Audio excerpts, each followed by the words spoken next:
सावर सावर तुलसी लगैबो अपना अंगना, सावर सावर तुलसी लगैबो अपना अंगना, तुलसी के मंजरी गिरेला भर अंगना, तुलसी के मंजरी गिरेला भर अंगना।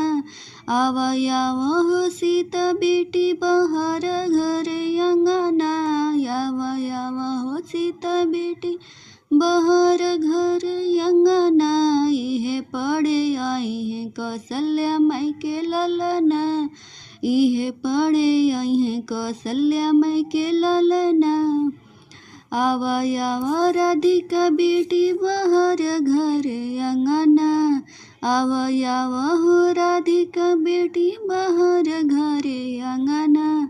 इहे पढ़े आई है यशोदा जी के ललना, इहे पढ़े आई है यशोदा जी के ललना।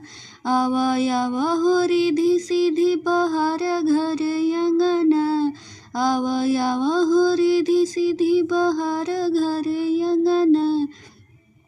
इहे पढ़े आई है गौरा जी के ललना, इहे पढ़े आई है पार्वती जी के ललना।